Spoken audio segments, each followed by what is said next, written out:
Hi everyone, Dennis Foley from Acoustic Fields. Today we're going to talk about bass. Now you know I don't like that term. I like low frequency energy, but bass means something different to everyone. But in our world, it's less than 100 cycles or less than 100 hertz. So remember, I'm an older guy. I talk in terms of cycles, not hertz. So you guys out there that are younger, they mean the same. Okay, so no confusion there. The title of this video is Bass Quantity versus Quality. Now, there's a big misunderstanding here about the difference. So hopefully this will help clarify. Bass quantity is mostly room gain, which is, we know, distortion. So a lot of people tell me, well, I have my subs in the corner of the room. And I'm like, oh, we can't have that, okay? Because then we bring more of the room into the equation. Well, I have my sub here, I have my sub here, or this, that, or the other, okay? You got to remember that this is a low frequency energy device that's producing waves of energy that are 30, 40, 50 feet long.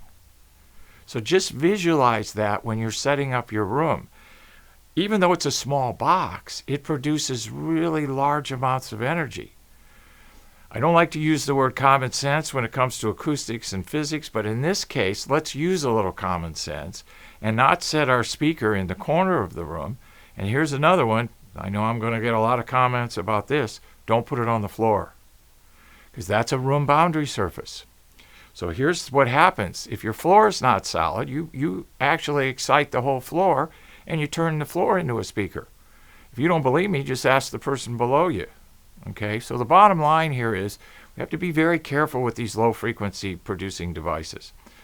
We can add as much as, we've measured as much as 3, 4, 5 dB of room gain with a mispositioned subwoofer. So you have to be really, really careful. Do no harm. Remember, that's our goal. Quality. What are we after when we're in terms of quality? We want a nice, clean attack and decay rate. We want the harmonic. We want the fundamental and the harmonic to live and die on their own volition. We don't want any interference from the room. So how do we get that with our sub setup? Positioning is one great thing to do. We have to analyze the room, figure out where the best position in the room, and give that energy a safety valve, a release valve to go through. A lot of times we set it up behind the couch where the room is open in the back. Volume is our best friend when it comes to low frequency energy. Second thing we can do is raise it off the floor. You wouldn't believe the difference raising your subwoofer off the floor makes. I had a test facility in Phoenix. We had 3 subwoofers in our room, and they were hung from chains in the ceiling, and they were at different heights in the room. So we could measure the difference in response. 2 foot off the floor made, 3 foot off the floor made, 4 foot off the floor made, and then they were on winches, so we could actually control the height. So very, very critical. I know everybody's used to putting things on the floor. I know everybody's used to putting things in the corner, but that's not what we talk about in terms of quality. So we want to let this speaker breathe, let the energy it produces live in the room and die in the room of its own volition without us getting in the way with room distortion, and you'll get a much cleaner sound. And absorption, absorption, absorption. You know, get the right amount of absorption.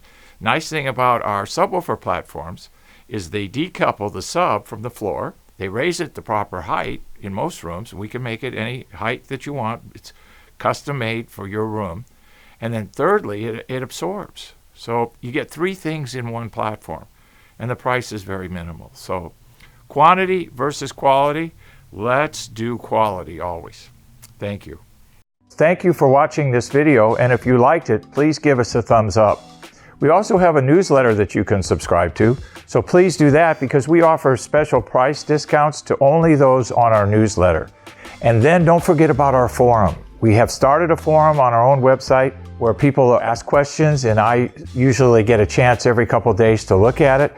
There's an interchange between people on the forum, and we'll give you real answers on a regular basis, so that'll help you. Thank you.